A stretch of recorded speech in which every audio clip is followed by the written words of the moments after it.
नमस्कार मित्रांनो, गणित फ्लिक्समध्ये तुमचं सर्वांचं स्वागत आहे. आजपासून आपण सुरू करत आहोत शिकडेवारी हा अत्यंत महत्त्वाचा विषय. पोलीस भरती, तलाठी, MPSC, SSC, बँकिंग, रेल्वे जवळपास सर्व स्पर्धा परीक्षेमध्ये हा विषयावर प्रश्न येत असतात. या व्हिडिओत आपण बेसिकपासून सुरुवात करणार आहोत. तुलनात्मक प्रश्न. तर आजचा आपला पहिला प्रश्न आहे, एका वस्तूची किंमत 20% वाढवली आणि नंतर 20% कमी केली, तर अंतिम किंमत मूळ किंमतीच्या किती टक्के कमी आहे? तर हा प्रश्न आपण दोन पद्धतीने सोडवायचा आपल्याला. एक आहे बेसिक पद्धतीने आणि एक थोडंसं ॲडव्हान्स लेवल. तर सुरुवातीला आपण बेसिक पद्धतीने सोडवायचं आहे. सुरुवातीला 20% वाढवली आणि नंतर 20% कमी केली, पण प्रश्नात आपल्याला वस्तूची किंमतच दिलेली नाही. ज्या ठिकाणी आपल्याला वस्तूची किंमत दिली जात नाही, आपण त्या ठिकाणी आपल्याला 100 मानून घ्यायची. जे काही कॅल्क्युलेशन असेल ते सर्व 100वर करायचं आपल्याला. मग 100वर कॅल्क्युलेशन करायचं आहे. सुरुवातीला 20% वाढवली, 100ची वस्तू 20 रुपयांनी जर वाढवली तर किती होणार? मग 120 टक्क्यांसाठी छेदामध्ये 100. पुन्हा नंतर 20% कमी केली, वाढवली तर 20 वाढवले, कमी तर 20 कमी करायचे, म्हणजे किती येणार मग अंशामध्ये? 80/100.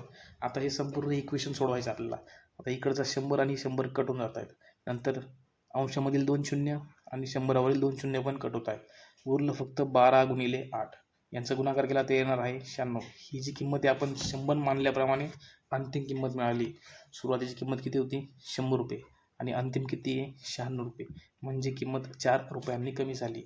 तर आपल्याला विचारलं आहे टक्क्यांमध्ये. मग टक्क्यांसाठी काय घ्यायचं? जेवढी किंमत कमी झाली तेवढी वरती लिहायची आणि छेदामध्ये घ्यायचे मूळ किंमत जी आपण 100 मानली आणि टक्क्यांसाठी करायचं 1/100.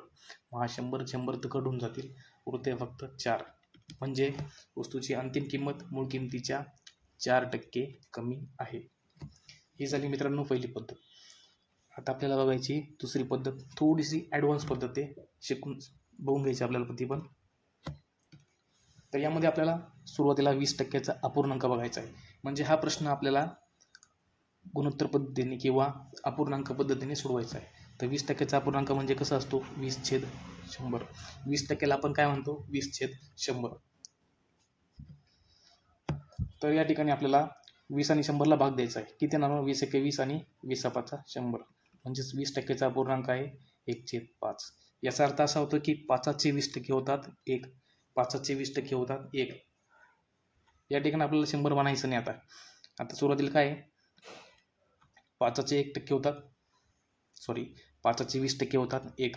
तर 5वर 1ची वाढ केली तर किती होईल? मग 6 होणार आहे. त्यानंतर सांगितलं आहे 20% कमी. पुन्हा 5चे 20% होतात 1. नंतर 20% म्हणजे 1 रुपये कमी करायचं तर किती येणार? 4. यांचा उभा करायचा गुणाकार. यांचा करायचा आपल्याला उभा गुणाकार. तर 5चा किती होतात? 25 आणि 6 चौक किती होतात? 24. या ठिकाणी जी 25 आली ही आपली मूळ किंमत आहे आणि 24 आहे ती अंतिम किंमत आहे. तर आता बघायचं आहे किंमत किती रुपयांनी कमी झालेली. किंमत झाली 1 रुपयांनी कमी. आपल्याला विचारलं आहे टक्क्यांमध्ये मूळ किंमतीच्या तुलनेत. तर मूळ किंमत किती होती? मग 25, जी आपण या ठिकाणी मानली ती. आणि टक्क्यांसाठी करायचं गुणिले 100. आता 25नी 100ला भाग जातोय. 100चा गुणाकार जर आपण एकासोबत करतो तर येणार किती? मग 100च येणार आहे. त्यामुळे आपण डायरेक्ट 25नी 100ला भाग देऊन घ्यायचा आहे. किती येणार मग? 25×100. याचा अर्थ परत काय आलं होतं आपलं? 4%. ती होती दुसरी पद्धत. थोडीशी ॲडव्हान्स आहे मित्रांनो, पण याप्रमाणे प्रॅक्टिस केली तर ही तुम्हाला सोपी वाटेल. आता पुढील प्रश्न बघायचा आपल्याला.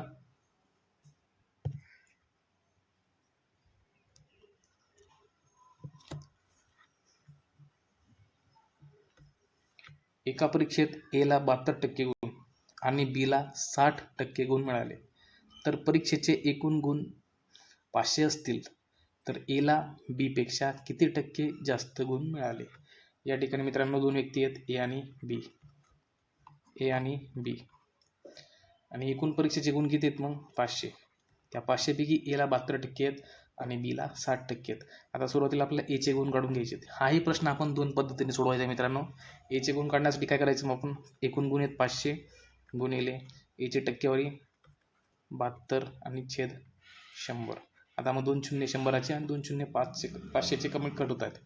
यानंतर आपण गुणाकार करायचा आहे. 5 दुणे 10, हातच्याला होतात 1, 5 ते 35 आणि 1 36. Aचे गुण किती आले? 360. त्याचप्रमाणे Bचेही गुण आपल्याला काढून घ्यायचे आहेत. 500 आणि बीची टक्केवारी किती आहे 60/100. जर आपण हे सोडवलं तर आपल्याला मिळणार आहे 300. म्हणजे बीचे गुण किती येत आहेत 300. आता आपल्याला प्रश्न असा विचारला आहे की एला बीपेक्षा किती टक्के जास्त गुण मिळालेत. एला 360 मिळत आहेत, बीला मिळत आहेत 300. तर एचे गुण किती जास्त आहेत मग 60 गुण जास्त आहेत. तुलना करायची आपल्याला बी सोबत. बीचे गुण किती आहेत मग 300. टक्क्यांसाठी गुणिले 100. या ठिकाणी 300चे 2 शून्य, 100चे 2 शून्य कटत आहेत. यानंतर उरले 60/3. जर हा भागाकार आपण सोडला तर उत्तर किती येणार आपलं 20%. म्हणजेच एला बीपेक्षा 20% गुण जास्त मिळत आहेत. तर आपला पर्याय क्रमांक 2. हा प्रश्न आपण दुसऱ्या पद्धतीने पण सोडवायचा आहे मित्रांनो. अगदी शॉर्टकट आहे. एचे गुण आहेत 72% आणि बीचे गुण आहेत 60%. तर या टक्क्यांचाच आपण वापर करणार आहोत या ठिकाणी. आता बघायचं आहे एला जर 72% आहेत आणि बीला 60% आहेत तर एला टक्क्यांमध्ये किती जास्त दिसतात आपल्याला 12% गुण जास्त आहेत ना. तर त्यानंतर विचारले तुलना बी सोबत आहे, मग बीचे टक्के किती आहेत 60 आहेत आणि विचारले किती टक्के जास्त आहेत तर गुणिले करायचं आपल्याला 100. काय केलं सुरुवातीला आपण या दोघींच्या टक्क्यांमधला फरक घेतला, तो 12 घेतला.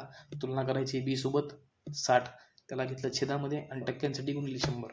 आता 12 आणि 60 हे 12च्याच पाड्यात आहेत, मग 12ने भाग जातोय. 12 × 12, 12 × 5 = 60. त्यानंतर 100 गुणिले आपण 1 केलं तर येणार आहे 100. 100ला 5ने भाग दिला तर उत्तर किती येईल तर मग 20%. तर ही पद्धत सोपी होती.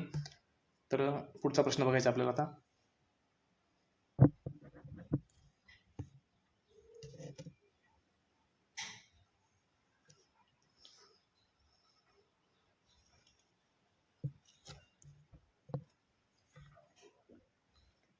पुढचा प्रश्न मित्रांनो, अमोलचा पगार सुनीलच्या पगारापेक्षा 25% जास्त आहे, तर सुनीलचा पगार अमोलच्या पगारापेक्षा किती टक्के कमी आहे.